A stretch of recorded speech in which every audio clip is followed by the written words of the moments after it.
ඇතිතෙක් ආසාව මිනිහා උපදිනවා උස්මිටි බේද පැවතුන මුත්මය වෙනවා පිපුනොත් මලක් හැන්දෑවට පරවෙනවා සියලුම දෙනා මරු වගේ වසඟෙට යනවා සසරෙහි පැතුම ලෙස සිදු වෙයි ඉපදීම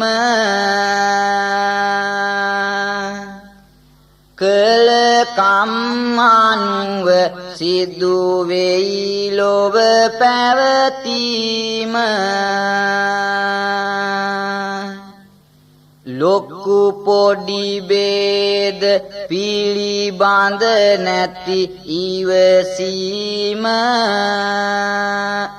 ඉපදුණු කෙනාට හිමි වෙයි මිය යාම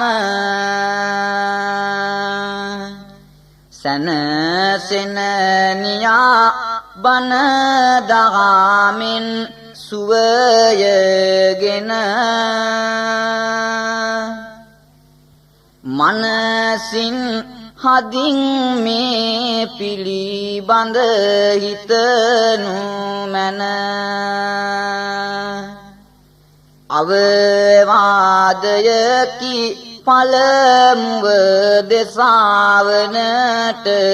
දෙන සංවර කරන් තුන් සිත බන අසනු මැන කලබල වෙලා බෑ කිසිවක් කරන්නට එක අරමුණක ඕනෑ සිත තබන්නට සැක සංතාප හොඳ නෑ ඇති කරන්නට බණ දහමටම අවැසිය සිත යොදන්නට සදහම් පිපාසාවෙන් ලොව පසු වෙනවා මුළු නගරේම බණ සොයමින් වෙහෙසෙනවා බණ පදයක් හොයන්නට සිතුවිලි පනවා දම්සෝ නිරිඳු සඳ පෙරවන ගත වෙනවා පින්වතුනි පෙර දිනයක ලෞතුරා බුදුබණ පදයක් අහන්නට නැතිව දහම් සොඬ කියන රජතුමා රාජ්‍ය අතහැරලා වනගත වෙනවා. එහෙම වනගත වෙලා බුදුබණ අහන ආසාවෙන් රාජමාලිගා මෙන් සම්පත් හැර යන්නා බුදුබණ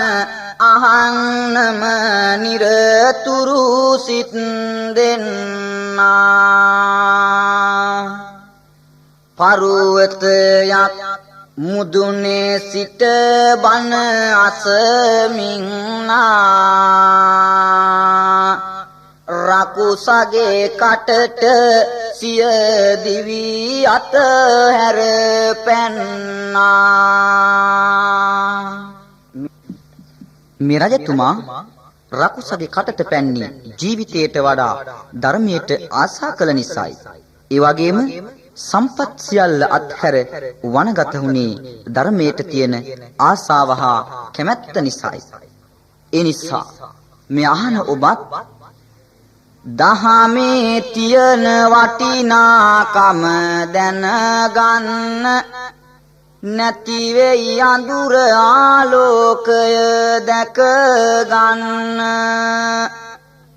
පැතිරුණු මනස නිති සංවර කර ගන්න කවි බණ අහන්නට සූදානම් වන්න පින්වත දෙසාව